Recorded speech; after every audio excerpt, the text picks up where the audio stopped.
Carver High, last night we had some action going in some of these summer league games, and the one that stood out to me, as you know, was my taking China to cover the big piece. And they did. 24 tutties, 28.5 they were getting from the Spurs in that game in Cali. 89-69 the final, 22. In fact, that game was single digits in the third quarter. The Spurs ended up pulling away in the fourth, but not pulling away enough to cover the 28 and a hook. So the Spurs win there at the California Classic, which will finish off tonight. The Grizzlies beat the Sixers by 2. Edey didn't play last night, Scotty, because they didn't want to obviously play him 3 nights in a row because they're playing again tonight in Utah. So they gave him last night off. He'll be back in there tonight for Memphis. So we did. And what was the other one you covered last night? Who else played last night out there? The Utah game, right? Utah played OKC. Yeah, that was the other game. And they rolled them. OKC rolled them last night in Utah. Nice job there as well. Here's what we have tonight. These are the last games in Utah and California. Of course, on Friday, everybody arrives in Vegas for Vegas Summer League, where there'll be just loads of games every single day for like a week straight. Grizzlies and Thunder tonight in Utah, and the Sixers and the Jazz. 7.5 for Memphis, 8.5 for Utah. I think both of those spreads are too juicy for me. I'll take the Thunder and the Sixers with the numbers. 7.5 for Thunder, 8.5 for Philly.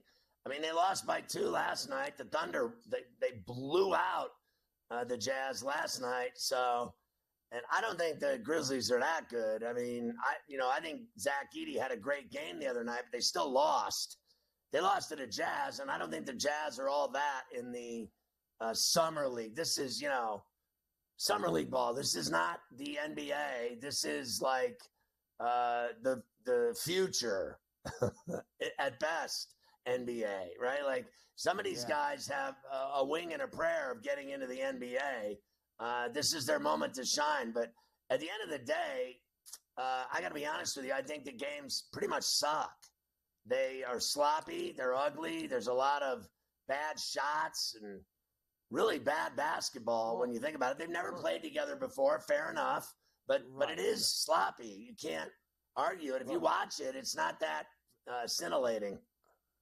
90% of the guys in these games are not sniffing the NBA, the real NBA. They're just not.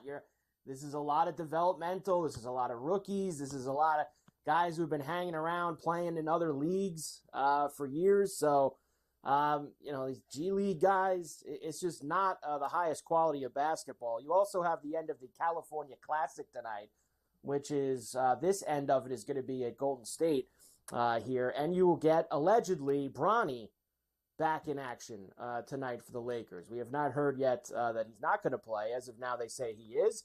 And the Heat are 5.5-point favorites. Of course, Ware's been very good for them in these couple of Summer League games. Kings and Warriors in the other one. Warriors minus 8.5.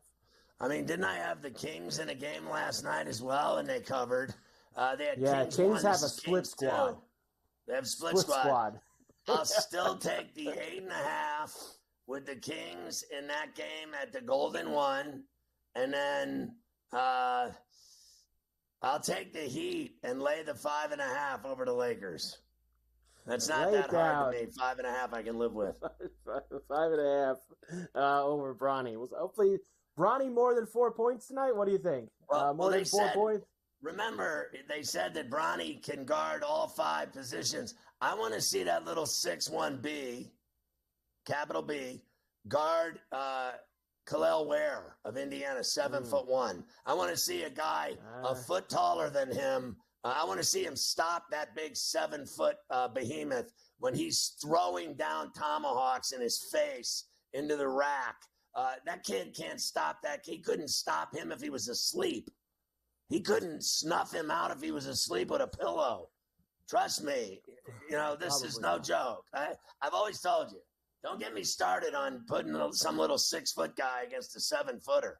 I don't care who it is. I mean, I could put up, half of those guys that played at Indiana. What's his name? Zeller, Cody Zeller, he's another 7-foot hack in the NBA. He's terrible. But when he was in college, right, he was unstoppable at Indiana, right?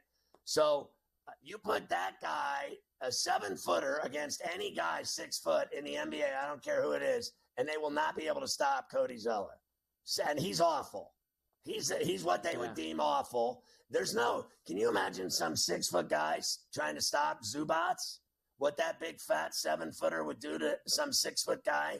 I mean, honestly, let's stop being nice around here. Like, I am all about bigs and violence. Let's go. The bigger, the better. Friday in Vegas, there are 7 games to start things off. In fact, there'll be a couple on during Coast to Coast. We actually will have a couple games on, too. The Cavs it's better than the Euros. Pelicans and the Timberwolves will both be on during Coast to Coast. So you have that to look forward to at the end of the week. John Morant cleared for basketball activities after all the rehab for his shoulder. I got 4. Yes. Go ahead. 4 of them. I have been wearing the new Jaws playing basketball. Ooh, okay. And I have to say, well, first of all, they are the best looking shoe I've ever seen on the market. And I buy basketball shoes like nobody's business.